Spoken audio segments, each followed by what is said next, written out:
নমস্কার বন্ধুরা, আমি প্রিয়ার আড্ডাখানায় সকলকে স্বাগত। তো আজকে আর একটা নতুন রান্নার রেসিপি নিয়ে চলে এসেছি, সেটাই আমি তোমাদের সাথে শেয়ার করব। পুরো ভিডিওটা দেখতে থাকো। আর এই রেসিপিটা থাকলে যারা তেতো খাওয়া পছন্দ করে না তাদের জন্য এই রেসিপিটা। আর গরম গরম ভাতের সাথে এই রেসিপিটাতে জাস্ট এক থালা ভাত সঙ্গে সঙ্গে নিমেষেই শেষ হয়ে যাবে। চলো শুরু করা যাক। আমি এখানে একটা জায়গা নিয়ে নিয়েছি, তাতে দিয়ে দিলাম লম্বা লম্বা করে কেটে রেখেছিলাম সেই করলা। আর করলাগুলো আমার একটু মোটা মোটা করে কাটা আছে, তো আমি আগে থেকেই ধুয়ে রেখেছিলাম, তো সেগুলো দিয়ে দিলাম। তারপর দিয়ে দিলাম লম্বা লম্বা করে ওই একই সাইজের করে আলু কেটে রেখেছিলাম সেটা। তো আমার জায়গাটা যেহেতু ছোট, আমি একটা বড় জায়গায় ঢেলে নিলাম, কারণ মিক্স করব তো একসাথে অসুবিধা হবে।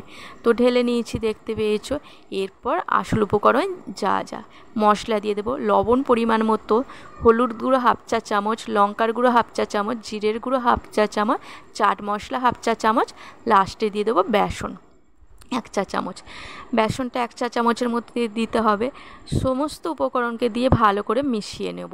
আর তোমরা যে যেমন ঝাল খেতে চাইবে সেরকম বাড়িয়ে বা কমিয়ে দেবে।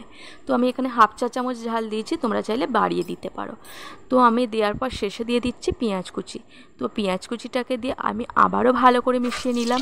তারপর বসিয়ে দিয়েছি কড়াতে দিয়ে দিলাম সামান্য সাদা তেল।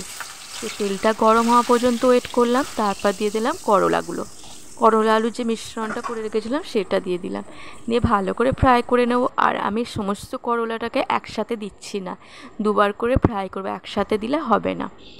তো যে অল্প অল্প করে দিয়ে ভাজতে হবে। তো আমার অর্ধেকটা করলা আলু একসাথে ভাজা হয়ে গেছে, দেখতে পেয়েছো কালারটা কত সুন্দর হয়ে গেছে। আর গ্যাসের ফ্লেমটা একদম লো ফ্লেমে রাখতে হবে। আর দেখেছো আমার ভাজা হয়ে গেছে, আমি বাকিগুলো তুলে নিলাম। তারপর আমার এগুলো তোলা হয়ে গেলে বাকি যে করলাগুলো পড়ে রয়েছে সেইগুলো আমি দিয়ে দেবো। আর বন্ধুরা, আমি তো ভিডিও ছাড়ি, আমি রান্নার ভিডিও মোটামুটি ছাড়ি। তো আমার ভিডিও কেমন লাগে অবশ্যই বলো। আর ভালো লাগলে অবশ্যই লাইক কমেন্ট আর শেয়ার করো। আর আজকের রেসিপিটা যদি ভালো লাগে অবশ্যই বাড়িতে ট্রাই করে ফেলো। আর আরও নতুন নতুন ভিডিও যদি পেতে চাও অবশ্যই আমাকে কমেন্ট করে জানিও, ঠিক আছে। এবার বাকিগুলো সব তুলে নিলাম।